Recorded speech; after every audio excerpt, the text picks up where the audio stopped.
All right, so next question is, what can men do to control their anger, anxiety, depression, and stress any moment they appear and keep from dwelling on them throughout the day and carry into the next day?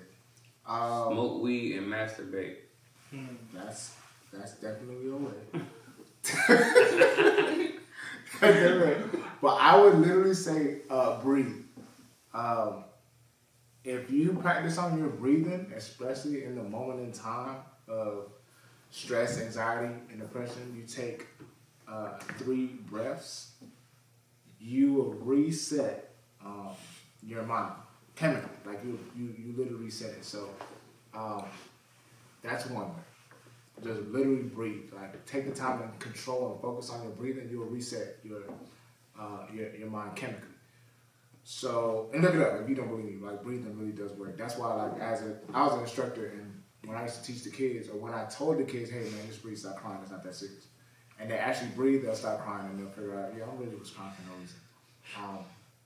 And that's what happens a lot of times when we're going through stress, depression, anxiety. We're overwhelmed. There's so much happening at a time. When in reality, if you sit down, breathe, focus on your breathing, decipher, spread everything out, you can now analyze what you gotta tackle, what you gotta handle, and then you'll also figure out half of the things that us men and humans in general, half of the things that we are complaining about, we're stressing about, we're depressed about, we have anxiety about, is completely out of our control.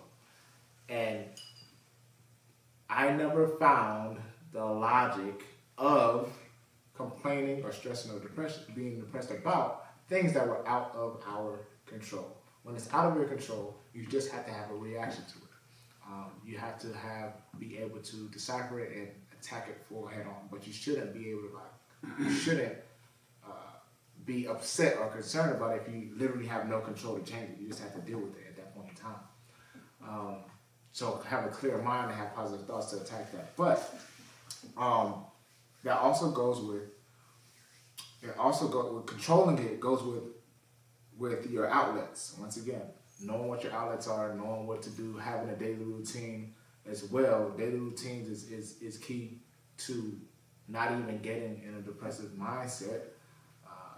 15 to 30 minutes of activity there's a lot of things you can do, to be honest, but those are what I would do. For it to not carry on through the next day, I always say that Go to sleep, bro. Yeah, if you're like, some people have a tough time. I know for me, I have to turn on music in the nighttime so my mind doesn't race. If I'm in silence in the night, my mind's gonna race. So I gotta have music. So figure out what are the things that calm you. Whether it's nature sounds, for me it's nature sounds, jazz, a song by Art of Noise. There's a couple things I listen to. Lo-fi music, chill music that gets my mind calm. I'm not thinking about anything, and I strategically and purposely I do my due diligence not to think about whatever my issues is and whatever calms my mind. So you have to learn that about yourself. And then as for the depressive things, like when you have a job or you have a goal to set, a goal to meet, and it's the next day, I learned this very much so as a teacher. My goal was to always, whenever a child or a student sees me, they're going to have fun and they're going to learn something. So whatever I had going on, I had family issues, I had deaths in the family, all that, and etc.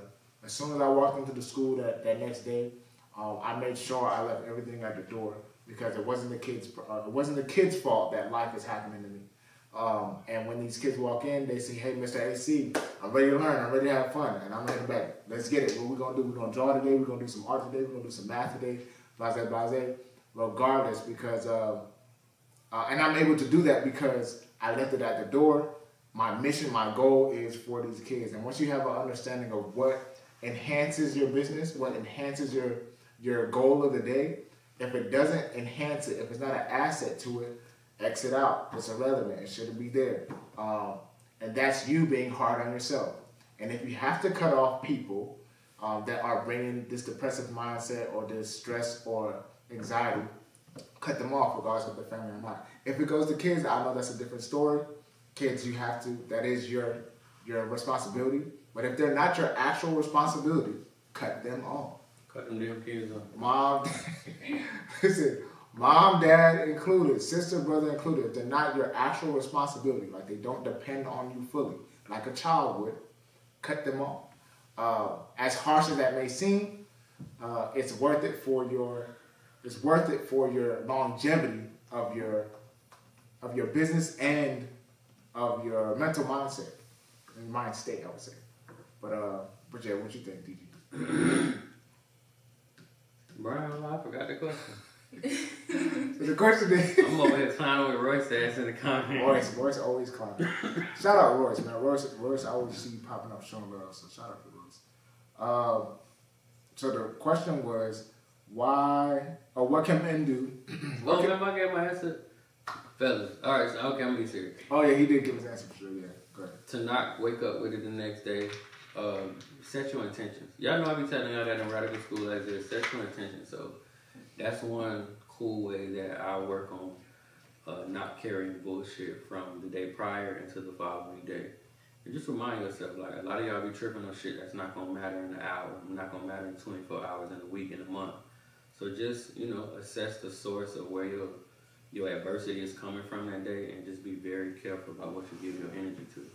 But I mean, I just look at it like, if a motherfucker was able to get me off my path on Wednesday, at this point, if I'm no longer around that person or in communication, it's just self-inflicted to allow them to then control my Thursday and piss me off the next day as well. Like, you got me in person on Wednesday, motherfucker, but now it's just me wallowing in my shit and my piss. If I'm still mad the following day and you're not in my space anymore, I don't have to communicate with you.